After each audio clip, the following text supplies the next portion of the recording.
What's going on, YouTube? Welcome back to the Cooker Brass YouTube channel, where today we will be taking a look at two new to me handguns that have landed on the channel. So let's get into it. Before anybody has anything to say, I want to just touch base and say I had these in my possession before any of the Glock mania kicked off. Before everybody started freaking out about the Glocks, and the Glock got into legal trouble with the states, and the switches all got on, Glock mania and Glock madness going on. We had these before. So just want to cover that base. I don't want people thinking that I was fear buying Glocks because of everything that was said on them. But these are both Gen 4 Glocks that I have recently picked up. I have a Glock 17 now and a Glock 19. So just a little backstory behind these, how I ended up getting these. I got the 17 off of an LE trade-in deal that Classic Firearms was running. They had a really good deal on them, really good sale running for their LE trade-ins. I went ahead and got it. It was good to very good condition. And the only problem that I had on here, which is covered up now, was you could tell that they carried it on a right-hand draw, and the seat belt or whatever was in their seat, their center console, had rubbed all the stippling off this side of the gun. That was the only issue that I found. The gun was clean. It doesn't have any holster wear really on it. It was really good condition for what it is. And before anybody says anything, both of these handguns are completely clear.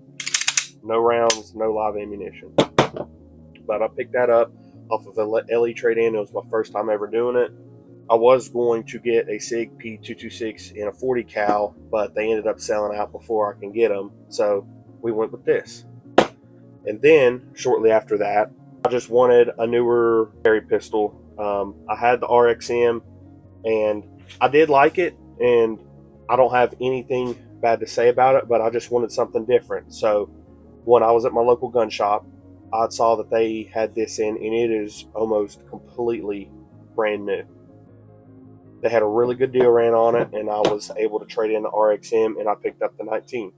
I haven't had any issues with it when I took it apart to clean it and lube it and look at everything, all the internal parts. It looks brand new. I mean, whoever had this had it completely brand new, barely used it. So this has been the new EDC for the channel. I've ended up moving some of the firearms that I've had, ones that I didn't use a lot or wasn't impressed with, or I knew that I wouldn't have for a long time, that I went ahead and moved them off and try to go ahead and try to get some new firearms, some new ideas and stuff going on to the channel. Plus, like I said in the previous video, I've got some things going on in the works. So hopefully once everything's finalized there and taken care of there, I'll be able to talk about it and explain the big idea that I've got going on. So first off, I want to start with the Glock 17. As you can see, stamped in Austria, 9mm Glock. You don't have any forward serrations. You've only got the rear serrations, as you can see on the Gen 3 with the finger grooves, which people complain about the finger grooves, but for me, it fits my hand absolutely perfect. Either you love the grooves or you hate them.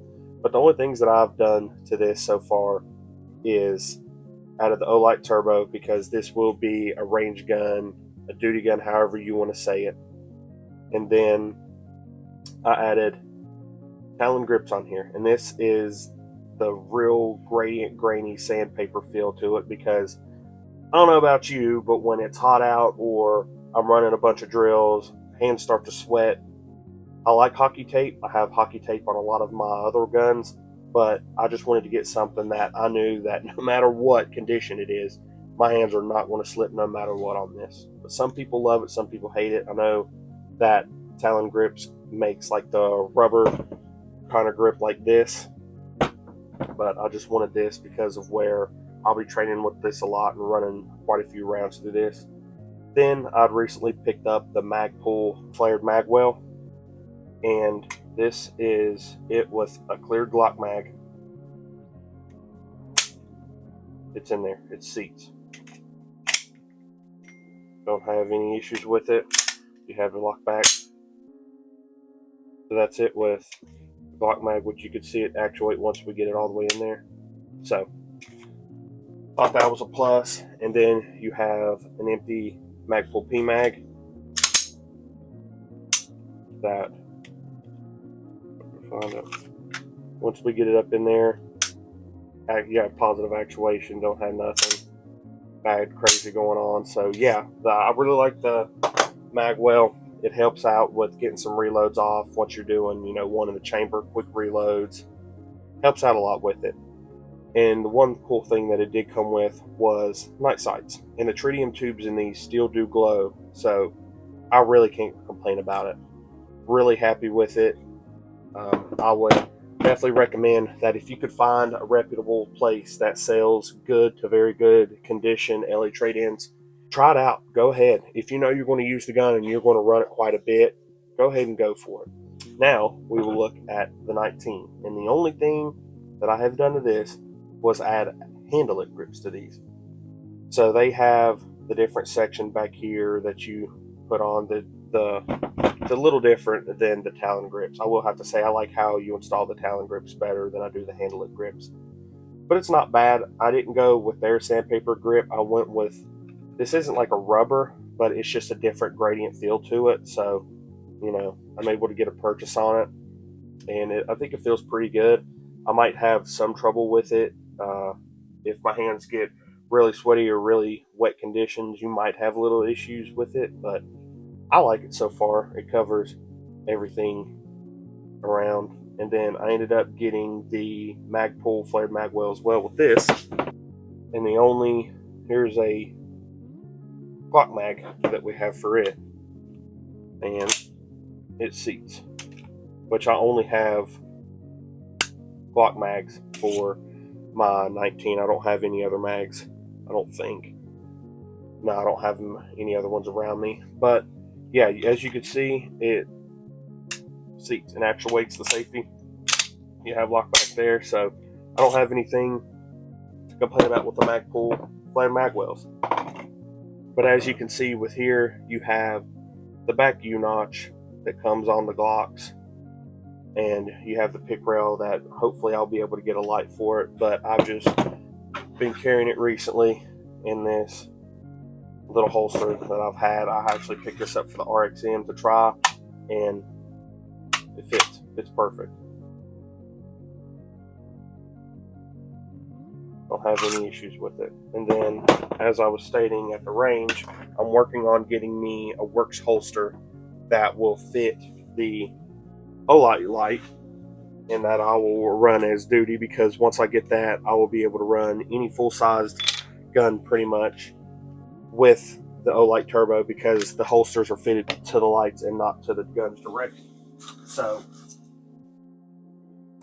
what I've been using at the range for this is just a universal holster that clips in.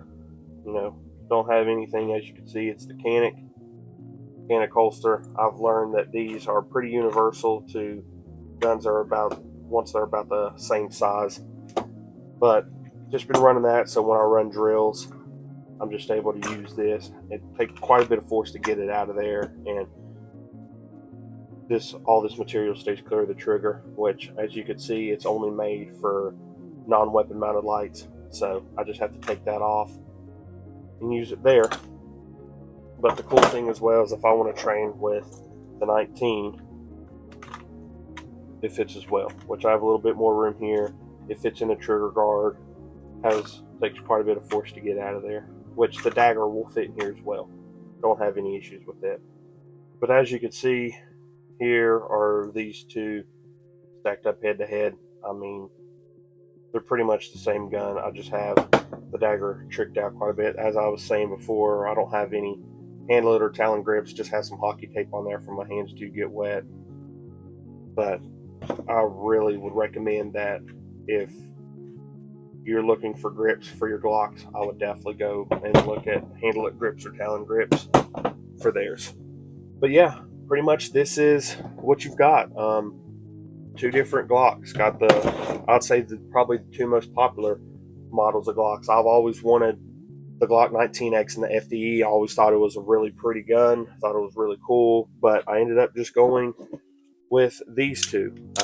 Two mainliners that I know that if I ever have anything fail on them or any other parts issues or want to upgrade them later down the road, I know that there will be parts here, which hopefully with everything going on, it won't affect the different parts that are being produced for these. So yeah, plus you have the name behind it. Everybody can say what they want to about Glock, but even on the Mike Force podcast, he said that when he was in the military, he was an armorer, and he said with the Berettas, he was always changing parts on them. Different handguns, always changing parts, but he said that there was never one time that he ever had issues with Glocks. Take that with as you wish, but there's been multiple people that carry these in, whether it be the military, personal carry, or law enforcement officers. They still carry these. They trust their lives with them. So it just kind of gives you a peace of mind that, you know, when you're going to pull the trigger on a Glock, it's going to go off. No, I'm not a Glock fanboy. I just really appreciate these for what they are. They're solid guns, and I'm very happy with them. I've taken both of these out to the range and put a couple hundred rounds through each of them, more through the 17 than the 19, because where I got this before, not one failure, not any kind of issue with them. They just ran like a tack. Now, can I say that I like my mechanics better than I do these? Yes. I like a mechanic better than this. I like a Walther better than this. But I no longer have those. I have these that I know that I was going to keep, and that with now, after I see everything going on, that if I'm interested in trying to get rid of one of these or want to trade one of these in, they might have more value where they're the older gens and not the new V model that's supposed to come out and fix everything. So yeah, these are my two new Glocks that I've brought onto the channel, and you'll be seeing these ran quite a bit. So if you ended up liking this video, go ahead and drop a like, subscribe. If you have any comments about these whatsoever, go ahead and tell us what you think about it. If you have good experience with Glock, if you've had bad experience with Glock, go ahead and just let us know. As I stated before, if you've taken time out of your day to come and support the Cook and Brass YouTube channel and being a part of the family, I can't ever thank you enough. And I just hope you have a blessed day. Thanks.